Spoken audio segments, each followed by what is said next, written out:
নমস্কার। চাঁদনি চ্যানেলে আপনাদের স্বাগত জানাই। আজ আপনারা শুনছেন একটি অসাধারণ গল্প, রাজ মুকুট।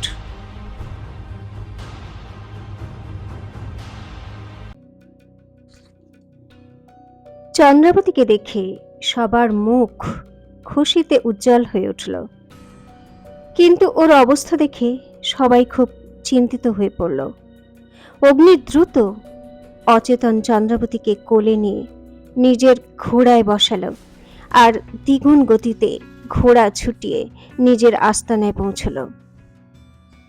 আস্তানায় পৌঁছানোর সঙ্গে সঙ্গে চপলা মাসি চন্দ্রাবতীর চিকিৎসা শুরু করে দিল।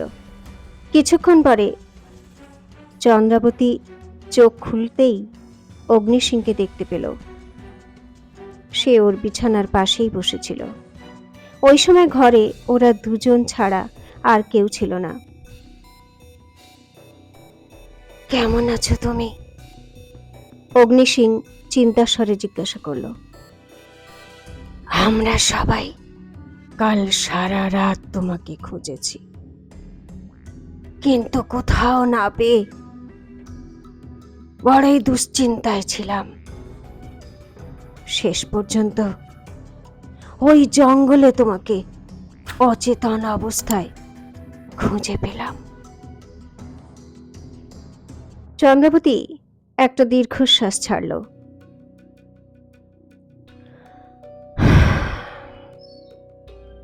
তারপর বলল, আমি জানি না আমি এখানে কিভাবে পৌঁছলাম, শুধু এইটুকুই মনে আছে যে মুষলধারায় বৃষ্টি হচ্ছিল আর আর আমি অজানা রাস্তায় দিশাহারা হেঁটে চলেছিলাম। অগ্নি হেসে বলল, অজানা রাস্তাও কখনো কখনো সঠিক পথ দেখায় চন্দ্রাবতী। চন্দ্রাবতীর ঠোঁটেও হালকা একটা হাসি দেখা গেল। তুমি ঠিক বলেছ। ও চোখ বন্ধ করে বিড়বিড় করে বলল, কিন্তু আমার কোনো গন্তব্যই নেই। আমি আর কোথাও যেতে চাই না। অগ্নি এক পলক চুপ করে থাকলো, তারপর বলল, তাহলে তোমার উদ্দেশ্যের কি হবে? তুমি কি সেটাও ত্যাগ করে ফেলেছ? চন্দ্রাবতী ধীরে ধীরে চোখ খুলে জবাব দিল, সুমন্তের মৃত্যুর সঙ্গে সঙ্গে আমার সব উদ্দেশ্য শেষ হয়ে গেছে। অগ্নি, বীরেন্দ্র প্রতাপের সিংহাসন কেড়ে নিতে গিয়ে এখন আর আমার কাছে কোনো পথই খোলা নেই। অন্য পথ খুলে যাবে চন্দ্রাবতী। অগ্নি ওকে সান্ত্বনা দিয়ে বলল, যদি তুমি তোমার উদ্দেশ্যে নিশ্চিত থাকো তবে। কিন্তু চন্দ্রাবতী বলল, না অগ্নি, এখন আর নতুন কোনো পথে হাঁটার মানসিক কোনো ক্ষমতাই নেই আমার। সুমন্তের মৃত্যুর সঙ্গে সঙ্গে তোমার মায়ের সত্যিটাও চিরকালের জন্য চাপা পড়ে গেল। এখন তো সেটাই সত্যি মান্য হবে না যে রাজমাতা যা বলবেন তাই। অর্থাৎ তোমার মায়ের মানসিক ভারসাম্য হারিয়ে গিয়েছিল আর উনি নিজেই মহলে আগুন লাগিয়ে নিয়েছিলেন, আর ওনার দাস তোমাকে কোনোভাবে বাঁচিয়ে নিয়েছিল। নিজের মায়ের কথা উঠতেই অগ্নি একটু ইতস্তত করে বলল, দেখো চন্দ্রাবতী, আমি তো তোমাকে আগেই বলেছিলাম আমার সিংহাসনে বসার কোনো ইচ্ছা নেই। আমার মায়েরও এরকমই ইচ্ছা ছিল। তুমি শুধু শুধু এটাকে নিজের উদ্দেশ্য ভেবে নিলে, আর তোমার এই উদ্দেশ্যের জন্য সুমন্তকে তার প্রাণ দিয়ে দিতে হলো। চন্দ্রবতী আর কিছু বলতে পারল না, কারণ অগ্নির কথা সত্যি ছিল। যদি ও সুমন্তকে অগ্নির সত্যিটা জানার জন্য না পাঠাতো, তাহলে তো এই সব কিছুই হতো না। তখনই ওর যমুনার কথা মনে পড়ল। সুমন্ত মহল থেকে নিখোঁজ হওয়ার আগেই যমুনার সঙ্গে দেখা করেছিল। যমুনাও সে কথা স্বীকার করেছিল, কিন্তু এর যে কারণ যমুনা বলেছিল, সেই কারণ চন্দ্রাবতীর মিথ্যে মনে হয়েছিল। ও অগ্নিকে বলল, আমার মনে হয় সুমন্ত যে প্রমাণ জোগাড় করেছিল সেটা যমুনার কাছে আছে। তুমি বা সূর্যপ্রতাপ যদি কোনোভাবে এটা হাসিল করতে পারো, তাহলে। না চন্দ্রাবতী, অগ্নি কঠিন স্বরে বলল, আমার ওই প্রমাণের সঙ্গে আর কোনো সম্পর্কই নেই। তাছাড়াও রাজমহলে ঢোকা এখন অসম্ভব। ওখানে সৈন্যদের কঠিন পাহারার ব্যবস্থা করা হয়েছে। এখন ওখানে সবকিছু রাজমাতার হাতে। তাছাড়াও আমি তোমাকে অন্য কিছু জিজ্ঞাসা করতে চাইছিলাম। চন্দ্রাবতী ওর দিকে জিজ্ঞাসু দৃষ্টিতে তাকালো, আর অগ্নি সোজাসুজি বলল, তুমি বীরেন্দ্র প্রতাপকে প্রাণে মারার চেষ্টা করেছ কেন? তার কারণ কি? শুধু সুমন্তের মৃত্যুর বদলা নিতে চেয়েছিলে, নাকি তুমি আমাকে বিক্রমগড়ের সিংহাসনে বসানোর জন্য এসব কিছু করেছ? তৃতীয় একটা কারণও ছিল, চন্দ্রাবতী ক্লান্ত স্বরে বলল। সুমন্তের মৃত্যুর সঙ্গে সঙ্গে গোপাল কোথায় আছে সেই রহস্যটাও চাপা পড়ে গেল। সুমন্ত ওকে ওর কোনো বন্ধুর কাছে রেখেছিল, কিন্তু কে এখন আমাকে বলবে অগ্নি, ওর সেই বন্ধুটা কে আর কোথায় থাকে? কিছুক্ষণ ভাবার পরে অগ্নি বলল, যতদূর আমি বুঝতে পারছি, সুমন্ত ওই বাচ্চাটাকে এমন কারো কাছে লুকিয়ে রেখেছে যার ব্যাপারে না সুমন্তের সঙ্গী সৈন্যরা জানে, আর না বীরেন্দ্র প্রতাপ জানে। কারণ ওই বাচ্চাটার সব থেকে বড় শত্রু বীরেন্দ্র প্রতাপই। বীরেন্দ্র প্রতাপের নাম শুনেই চন্দ্রাবতীর চোখের সামনে ওদের সেই সংঘর্ষের ঘটনা ভেসে উঠল। ওর তলোয়ারের আঘাত বীরেন্দ্র প্রতাপ খুব সহজেই আটকাতে পারত, কিন্তু ও তা করল না। ওই আঘাত ও নিজের বুক পেতে নিয়ে নিল। তারপর ও রক্তাক্ত হয়ে এমন ভাবে ওর দিকে তাকিয়েছিল, যেমন মৃত্যুর মুখে দাঁড়িয়ে একজন প্রেমিক তার প্রেমিকাকে দেখে। চন্দ্রাবতী বীরেন্দ্র প্রতাপের চোখে নিজের জন্য ঘৃণা দেখেই অভ্যস্ত হয়ে গিয়েছিল, আর সেই ঘৃণাই চন্দ্রাবতীর উদ্দেশ্যের পথে যজ্ঞের আহুতির কাজ করেছিল। কিন্তু হঠাৎ ওর চোখে প্রেম দেখে চন্দ্রাবতী অস্থির হয়ে পড়েছিল, আর সেই অস্থিরতা আবারও এখন ওর মধ্যে দেখা দিল যখন অগ্নির মুখে বীরেন্দ্র প্রতাপের নাম শুনল। চন্দ্রাবতী অস্থির হয়ে বলল, অগ্নি, তুমি কিছুক্ষণের জন্য আমাকে একা থাকতে দাও।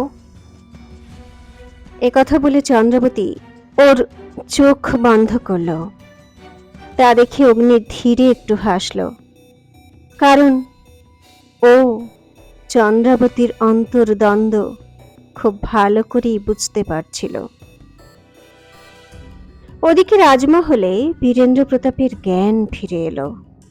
চোখ খোলার সঙ্গে সঙ্গে ও যমুনাকে দেখতে পেল। সে অনেকক্ষণ ধরে ওর মাথার কাছে বসেছিল। মহারাজ! ও বীরেন্দ্র প্রতাপের চুলে হাত বোলাতে বোলাতে খুশি হয়ে বলে উঠল, এখন কেমন বোধ করছেন আপনি? এই নিন, এই ওষুধটা পান করে নিন। এ কথা বলে ওষুধের পেয়ালা বীরেন্দ্র প্রতাপের ঠোঁটে লাগালো। বীরেন্দ্র প্রতাপ ওকে থামিয়ে দিয়ে বিড়বিড় করে বলল, চন্দ্রাবতী, চন্দ্রাবতী কোথায়? বীরেন্দ্র প্রতাপের মুখে চন্দ্রাবতীর নাম শুনে যমুনা মনে মনে ছটফট করে উঠল, কিন্তু ও নিজেকে সামলে নিয়ে বলল, মহারানী না, উনি তো চলে গেছেন মহারাজ। কে? বীরেন্দ্র প্রতাপ অস্থির হয়ে বলল, কোথায় চলে গেছে ও? আর কার অনুমতি নিয়ে গেছে ও? সৈন্যদের বলো দ্রুত ওকে আমার কাছে খুঁজে নিয়ে আসতে। যাও, তাড়াতাড়ি করো। যমুনা রুক্ষস্বরে বলল, কেন?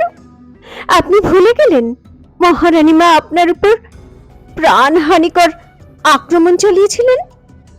সৈন্যরা তো তখনই ওনাকে গ্রেপ্তার করতে চেয়েছিল, আপনিই তো ওদেরকে আটকে দিয়েছেন। বীরেন্দ্র প্রতাপ রেগে গিয়ে বলল, হ্যাঁ, কারণ তখন আমি সজ্ঞানে ছিলাম না, কিন্তু এখন আমি চন্দ্রাবতীকে মৃত্যুদণ্ড দেব। ওর এত সাহস যে আমাকে ভরা দরবারে সাবধান করে অগ্নি সিংকে রাজ সিংহাসনে বসানোর জন্য। আমাকেও জোর করে। ওর এত সাহস, আমি ওকে মৃত্যুদণ্ড দেব। যাও, সৈন্যদের বলো। ওর কথা শেষ হওয়ার আগেই রাজমাতা গার্গী সেখানে এসে উপস্থিত হলো। থামো বড় কুমার, থামো, তীক্ষ্ণ কণ্ঠস্বরে বলল গার্গী। নিজের মন মাথা থেকে চন্দ্রাবতীর খেয়াল তুমি মুছে ফেলো, না হলে আমাকে জোর করতে হবে। এই যমুনা যে দিন রাত তোমার সেবা করছে, ওর কথা একবারও মনে হয়নি তোমার? আরে, যখন চন্দ্রাবতী তোমাকে তলোয়ারের আঘাতে ক্ষত বিক্ষত করেছিল, তখন এই যমুনাই তোমার সামনে ঢাল হয়ে দাঁড়িয়েছিল। বীরেন্দ্র প্রতাপ আর কিছু বলতে পারল না, মনে মনে খুব অস্থির হয়ে উঠল। এই নিন মহারাজ। তখনই যমুনা ওর দিকে পেয়ালা এগিয়ে দিয়ে বলল, এই ওষুধটা খেয়ে নিন, এতে আপনি অনেকটা শান্তি পাবেন, সব ব্যথা বেদনা অস্থিরতা কমে যাবে। বীরেন্দ্র প্রতাপ চুপচাপ যমুনার দেওয়া ওষুধটা খেয়ে নিল। তা দেখে যমুনা মনে মনে হাসল, এটা আমার হাতে তৈরি একটা বিশেষ ওষুধ মহারাজ। ও মনে মনে বলল, যা, আপনার মন থেকেই চন্দ্রাবতীর প্রত্যেকটা স্মৃতি চিরতরে মুছে ফেলবে। আপনার মনে থাকবে শুধু যমুনা যাযাবরীর নাম। ওষুধ খেয়ে বীরেন্দ্র প্রতাপ অনেকটাই আরাম পেল। ওর ক্ষতের ব্যথা আর মনের অস্থিরতা অনেকটাই শান্ত হতে শুরু করলো। কিছুক্ষণ পর ও গার্গীকে জিজ্ঞাসা করলো, মা, সুমন্তের মৃতদেহ চন্দ্রাবতী কিভাবে পেয়েছিল? এর উত্তরে গার্গী কিছু বলতে যাচ্ছিল, তার আগেই যমুনা তাড়াতাড়ি বলল, কুমার সূর্যপ্রতাপ সুমন্তকে খুঁজতে মহারানী মাকে সাহায্য করছিল। ওনার সৈন্যরা ওই মৃতদেহ পুরনো পুকুরের পাশে একটা শুকনো কুয়োয় পেয়েছিল। বীরেন্দ্র প্রতাপ দাঁত পিষতে পিষতে বলল, হ্যাঁ, এই সব কিছু কুমার আর চন্দ্রাবতীর কোনো জোট বাঁধা কাজ। ওরা দুজনে মিলে ভরা রাজসভায় এক নিষ্কর্মা রাজা প্রমাণ করার ষড়যন্ত্র করেছিল আমাকে। দুজনেই এতে অসফল হয় বড় কুমার। গার্গী ওকে বুঝিয়ে বলল, সুমন্ত মরে গেছে, এখন চন্দ্রাবতীর কাছে অগ্নি সিংহের অধিকারের কোনো প্রমাণ নেই। তোমার সিংহাসনের বিপরীতে এখন আর কেউ নেই। এখন তুমি সব কিছু ভুলে আরাম করো, বাকি দায়িত্ব আমার উপর ছেড়ে দাও। এ কথা বলে গার্গী ওখান থেকে চলে গেল। বীরেন্দ্র প্রতাপ যমুনার কোলে মাথা রেখে চোখ বন্ধ করে শুয়ে পড়ল, আর যমুনা ওর মাথায় হাত বোলাতে লাগলো। কিছুক্ষণ পরে বীরেন্দ্র প্রতাপ চোখ খুলে এক দৃষ্টিতে যমুনাকে দেখতে লাগলো। তারপর বলল, সত্যি আমি অনেক বড় ভুল করে ফেলেছি যমুনা। আমার চন্দ্রাবতীকে রাজমহলে ঢুকতে দেওয়াই উচিত হয়নি। কিন্তু একদিকে এটাও ভালো হয়েছে যে ও নিজে থেকে চলে গেছে।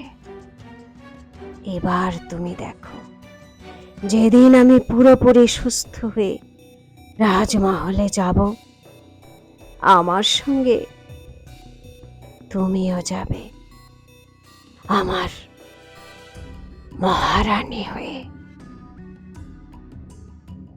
ওর কথা শুনে যমুনার সর্বাঙ্গ পুলকিত হয়ে উঠল, কিন্তু ও নিজের খুশি প্রকাশ করার পরিবর্তে নিজেকে সামলে নিয়ে গম্ভীর হয়ে বলল,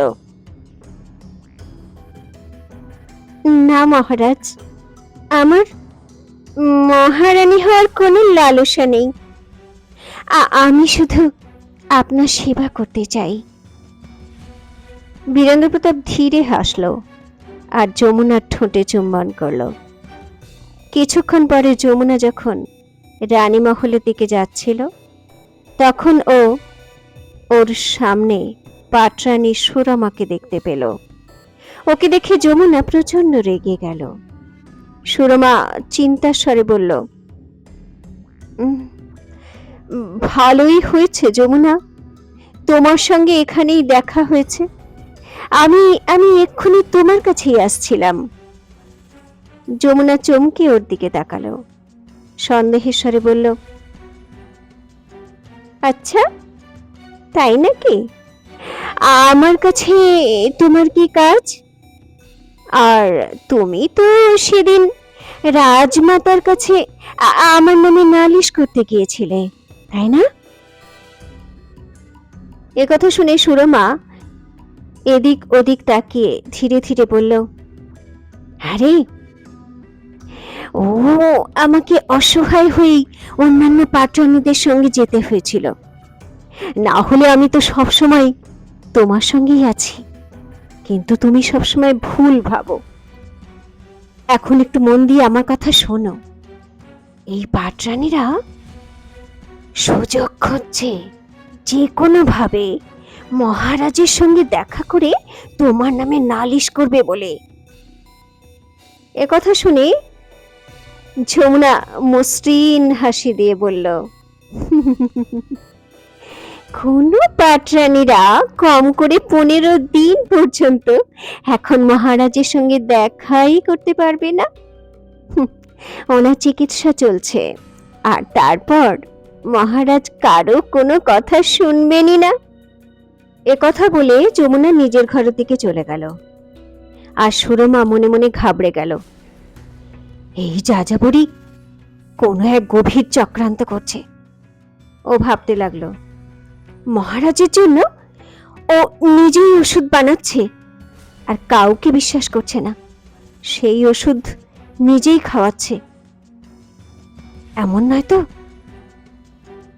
যে ও মহারাজকে এমন কোন ওষুধ দিচ্ছে যাতে মহারাজ পুরোপুরি ওর বশীভূত হয়ে যান? এখন আমি কি করব? মহারানী মা তো না জানি কোথায় চলে গেলেন, আর সোনাল ওই কালকুঠুরিতে বন্দী হয়ে আছে। আমি কি করব? আমাকে যে কোনো ভাবে মহারাজকে সাবধান করতেই হবে। ওদিকে জঙ্গলে চন্দ্রাবতীর কাছে উমা আর রাজকুমার সূর্যপ্রতাপ বসেছিল। উমাকে দেখে চন্দ্রাবতী খুব খুশি হলো, কিন্তু ওর থেকেও বেশি খুশি সূর্যপ্রতাপ ছিল। মহারানী মা, ও হেসে বলল, উমার সঙ্গে দেখা হওয়ার পর আমার জীবন পুরোপুরি পাল্টে গেছে। শুধু একবার আমি এই যুদ্ধ জয় করে নিই, তারপর দ্রুত উমাকে বিয়ে করে নেব। এ কথা শুনে উমা লজ্জায় মাথা নিচু করল। চন্দ্রাবতী সূর্যপ্রতাপকে জিজ্ঞাসা করল, কিন্তু এখন তো সবকিছু রাজমাতার হাতের মুঠোয়, তুমি উদয়পুরও যেতে পারবে না, তাহলে এরকম পরিস্থিতিতে যুদ্ধ কিভাবে করবে? সূর্যপ্রতাপ খোলাখুলিভাবে বলল, রক্ষামন্ত্রী আমাকে আশ্বাস দিয়েছেন যে উনি তাড়াতাড়ি আমাকে সাহায্য করবেন। অন্য রিয়াসতের কিছু মন্ত্রী আর সর্দাররাও আমার সমর্থনে আছে। ওনারা ওনাদের সৈন্যদল আমাকে দেওয়ার জন্য শপথ করেছেন, যাদের নিয়ে আমি যুদ্ধে যেতে পারবো। আপনি বিশ্বাস রাখুন, এই যুদ্ধ শুধু আমিই জয় করতে পারি মহারানী মা। তখনই ঘরে প্রবেশ করে অগ্নিসিং বলল, ওইসব মন্ত্রী আর সর্দাররা তোমাকে সাহায্য এই জন্যই করছে কারণ ওরা চন্দ্রাবতীর পক্ষে। সূর্যপ্রতাপ ব্যঙ্গ করে বলল, হ্যাঁ হ্যাঁ, অবশ্যই, খুব ভালো করে জানি আমি এ কথা। আমি তো চাই মহারানীমাই আবার কোনো নতুন রণনীতি বানান, কিন্তু উনি তো যেন এই সব কিছুর থেকে দূরত্ব তৈরি করে নিয়েছেন। না জানি কি হয়েছে ওনার। এই কথা শুনে চন্দ্রাবতীর বীরেন্দ্র প্রতাপের কথা মনে পড়ে গেল, আর ও মনে মনে অস্থির হয়ে উঠল। অগ্নি ওর দিকে একবার তাকিয়ে গম্ভীর স্বরে বলল, আমি খবর পেয়েছি রাজমাতা কৃষ্ণগড়ের সেনাবাহিনীদের এই যুদ্ধে নামাচ্ছেন। মহারাজ সুরেন্দ্র প্রতাপের পুরনো মিত্র রাজাদের সঙ্গেও উনি যোগাযোগ করছেন। অর্থাৎ এবারে বীরেন্দ্র প্রতাপ একাই এই যুদ্ধে খুব সহজেই জয় করে ফেলবে। এ কথা শুনে সূর্যপ্রতাপের কপালে চিন্তার রেখা ফুটে উঠল, কিন্তু চন্দ্রাবতী যেন এসব কিছু শুনতেই পায়নি। এখনো বীরেন্দ্র প্রতাপের কথাই ভাবছিল। ওকে আমাকে সত্যি এত গভীরভাবে ভালোবাসে যে আমার হাতে মরার জন্য প্রস্তুত ছিল। বীরেন্দ্র প্রতাপের চোখের দেখা সেই ভালোবাসা আমাকে এত অস্থির কেন করে তুলছে?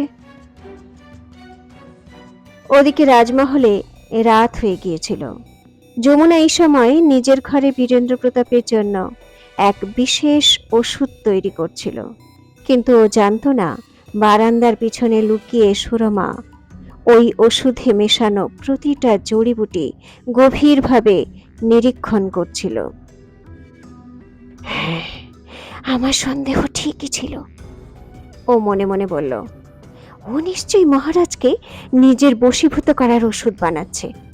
কিন্তু এখন যমুনা মহারাজের কাছে পৌঁছানোর আগে আমাকে ওনার কাছে গিয়ে সব কিছু বলতে হবে।